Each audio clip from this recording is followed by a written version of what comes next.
Peter Kürten, el vampiro de Düsseldorf. En la primavera de 1929, Düsseldorf no era una ciudad especialmente temerosa. Como gran parte de la Alemania de la República de Weimar, intentaba encontrar su equilibrio entre la resaca de la Gran Guerra y una modernidad que avanzaba a paso rápido. Sin embargo, en febrero de ese año, algo comenzó a agrietarse en la normalidad cotidiana. No fue un gran estruendo, sino una serie de ataques inconexos, violentos y aparentemente azarosos que dejaron a la policía local en un estado de desconcierto absoluto. Las víctimas no respondían a un perfil único. Había hombres, mujeres, niños y animales. El método tampoco era constante: apuñalamientos, estrangulamientos, golpes con martillo. Lo único que unía estos hechos era una crueldad que excedía cualquier lógica criminal conocida hasta entonces. La prensa, ávida de dar un nombre a lo que no entendía, acuñó un término que quedaría grabado en la historia negra de Europa: el vampiro de Düsseldorf.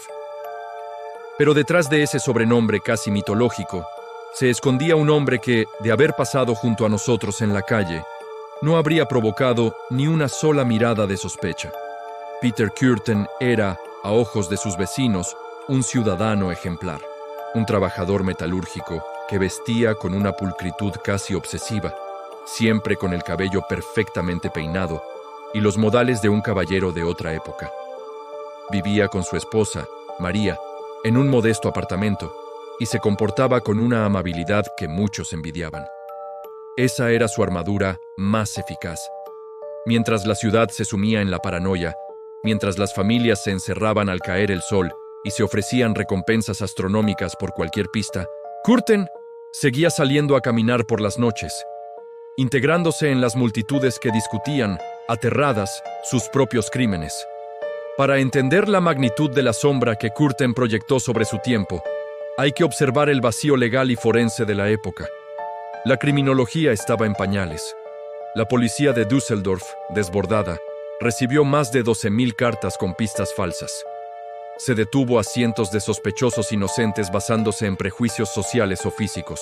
Se buscaba a un monstruo de aspecto degradado, a un marginado social, a alguien que llevara la maldad escrita en el rostro. Nadie buscaba al hombre que daba las buenas noches con una sonrisa leve y una inclinación de cabeza. Kürten no mataba por necesidad económica ni por una venganza concreta. Su motor era una pulsión interna que él mismo describiría más tarde con una frialdad desarmante. Había en él una necesidad de poder, un placer derivado del caos que generaba en la sociedad y, sobre todo, una excitación profunda ante la visión de la sangre. Esta última característica fue la que alimentó la leyenda del vampirismo, aunque en la realidad física de sus actos, la sangre era más un fetiche visual y táctil que un sustento. El origen de esta sombra se remontaba a una infancia desoladora en Colonia. Kürten creció en un entorno de hacinamiento y violencia extrema. Su padre, un hombre alcohólico y abusador que pasó años en prisión por incesto, fue su primer modelo de autoridad. A los 9 años, Peter ya había cometido sus primeros actos de crueldad animal y, según sus propias confesiones, había causado la muerte de 2 compañeros de juego mientras nadaban en el Rin, presentándolo como accidentes.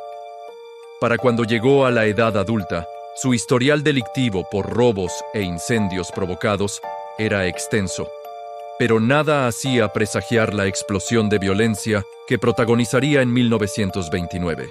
Durante ese año, el terror se volvió táctil. Un ataque tras otro. Una niña de 5 años en un parque, una sirvienta en un camino vecinal, un hombre joven en un prado. Kürten no seleccionaba, acechaba. Su ventaja era la total ausencia de un patrón geográfico o social. La ciudad de Düsseldorf se convirtió en un laboratorio de miedo masivo. Se organizaron patrullas ciudadanas, se prohibió a los niños salir solos, y la policía de Berlín tuvo que enviar a su mejor investigador, el comisario Ernst Genat, para intentar poner orden en el caos. Genat introdujo métodos innovadores para la época, como la cartografía de los crímenes y la creación de perfiles psicológicos, pero Kürten seguía siendo invisible porque no encajaba en ninguna categoría criminal establecida. Lo que finalmente detuvo al vampiro no fue la astucia policial, sino una mezcla de exceso de confianza y un extraño código ético personal. En mayo de 1930, Kürten abordó a una joven llamada Maria Budlik. La llevó a su casa, le dio de comer y luego la condujo al bosque de Grafenberg. Allí intentó atacarla, pero por razones que nunca quedaron del todo claras, se detuvo. Quizás vio algo en ella que le recordó su propia humanidad, o simplemente sintió que el ciclo estaba llegando a su fin. La dejó marchar después de que ella le prometiera que no recordaría el camino de regreso. Maria Budlik, por supuesto, no olvidó. Logró guiar a la policía hasta el apartamento de los Kürten, pero antes de que los agentes llamaran a su puerta, Peter tomó una decisión final. Confesó todo a su esposa, Maria Kürten. Le explicó quién era realmente. Detalló los crímenes que habían aterrorizado a la nación y la convenció de que lo entregara a ella misma para que pudiese cobrar la recompensa.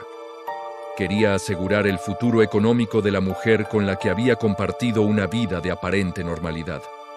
El arresto de Peter Kürten, el 24 de mayo de 1930, fue un choque térmico para la opinión pública. El monstruo no era un espectro, era el vecino del segundo piso. Durante los interrogatorios, Kürten se mostró cooperativo, incluso orgulloso. Narró sus actos con una precisión técnica, sin rastro de remordimiento, disfrutando de la atención de los psiquiatras y criminólogos que lo visitaban en su celda. El doctor Carl Berg, que lo analizó profundamente, lo describió como un narcisista extremo con una capacidad nula de empatía, alguien que encontraba en la destrucción del otro la única forma de sentirse vivo. El juicio, celebrado en abril de 1931, fue breve pero devastador. Kürten fue acusado de 9 asesinatos y 7 intentos, aunque se sospecha que la cifra real fue mayor. Su defensa intentó alegar demencia, pero los peritos fueron tajantes. Kürten sabía perfectamente lo que hacía. Era plenamente consciente de la ley, de la moral y de las consecuencias de sus actos. Simplemente, esas normas no se aplicaban a él en su mundo interior. Fue condenado a muerte. La mañana del 2 de julio de 1931, en el patio de la prisión de Klingelputz, en Colonia, Kürten caminó hacia la guillotina con la misma compostura con la que solía caminar hacia su trabajo en la fábrica. Justo antes de que cayera la hoja, le hizo una pregunta al verdugo que quedó registrada como una de las frases más inquietantes de la Crónica Negra. Después de que me hayan cortado la cabeza, podré todavía oír, al menos por un momento, el sonido de mi propia sangre brotando de mi cuello. Ese sería el placer final. Con su ejecución, terminó la amenaza física, pero comenzó un análisis profundo que cambió para siempre la justicia y la psicología criminal. El caso de Peter Kürten demostró que el mal no siempre es ruidoso ni evidente, que puede habitar en la sobriedad de un traje limpio y en la cortesía de un saludo matutino. Su historia obligó a las sociedades modernas a aceptar una verdad incómoda, que los monstruos más peligrosos no son los que se esconden en la oscuridad, sino aquellos que han aprendido a caminar a plena luz del día, mimetizados perfectamente con el resto de nosotros. Hoy, la figura de Kürten no se recuerda con el dramatismo de las ficciones de terror, sino con la seriedad de un informe médico. Fue el síntoma de una época convulsa y el recordatorio de que la civilización es, a veces, una capa muy fina de barniz sobre impulsos que no terminamos de comprender. Düsseldorf recuperó su silencio, pero la sombra del hombre del traje impecable y la mirada tranquila permaneció en el inconsciente colectivo, recordándonos que el peligro más real suele ser aquel que no tiene rostro de villano, sino el rostro de un ciudadano común.